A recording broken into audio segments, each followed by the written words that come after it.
युद्धविरामामुळे America आणि Iran संघर्ष सध्या थांबलाय, पण या संघर्षात पुन्हा ठिणगी उडण्याची शक्यता आहे।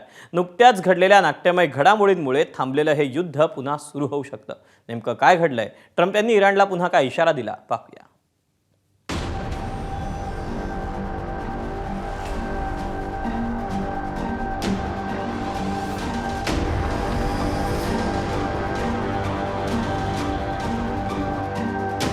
अमेरिका आणि इराण संघर्ष आता अतिशय निर्णायक वळणावर येऊन पोहोचलाय। त्यात नुकत्याच घडलेल्या नाट्यमय घडामोडींमुळे पुन्हा एकदा युद्धाचा भडका उडण्याची भीती निर्माण झाली आहे।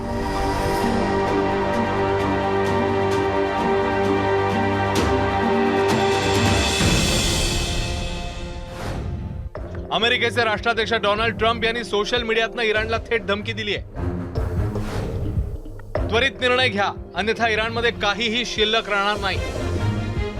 हा सगळा संघर्ष थांबवण्यासाठी ट्रम्प प्रशासनाने इराण समोर काही अटी ठेवल्या आहेत।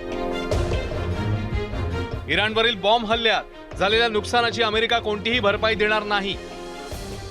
इराणने 400 किलो युरेनियम अमेरिकेला सोपवावं। इराणमध्ये फक्त एकच अणुऊर्जा केंद्र चालू राहील।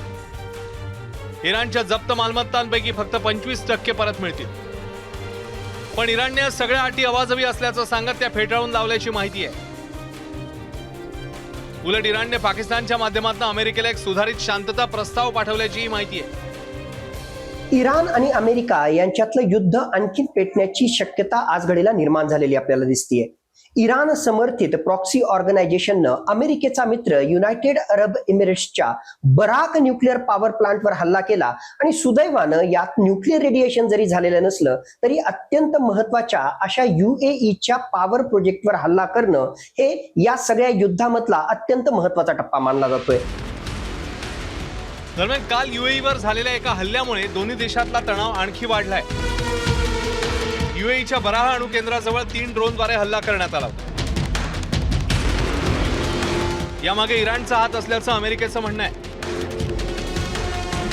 इराणनं स्पष्टपणे संदेश दिलेला आहे की अमेरिकेनं कितीही दबाव तंत्राचा वापर केला तरी सुद्धा इराण आपल्या प्रॉक्सी ऑर्गनायझेशनच्या मदतीनं अशा प्रकारचे हल्ले अमेरिका आणि त्यांच्या मित्र राष्ट्रांविरुद्ध चालूच ठेवेल। तर दुसऱ्या बाजूला अमेरिकेच्या राष्ट्राध्यक्ष डोनाल्ड ट्रम्प यांनी सुद्धा स्पष्ट शब्दामध्ये सांगितलेलं आहे की टाइम इज इसेन्स, लवकरात लवकर इराणनं अमेरिकेशी करार करावा और अदरवाइज येणाऱ्या काळामध्ये अमेरिका हा इराण विरुद्ध जबरदस्त हल्ले करेल। अमेरिका आणि इराणमधल्या वाटाघाटीच्या कोंडीमुळे आणि ट्रम्प यांच्या नवीन इशाऱ्यामुळे आंतरराष्ट्रीय बाजारात कच्च्या तेलाच्या किमती वाढल्या। थोडक्यात युद्धाची टांगती तलवार कायम आहे आणि हा संघर्ष कोणत्याही क्षणी पुन्हा सुरू होण्याची चिन्ह आहेत। ब्युरो रिपोर्ट, ABP माझा।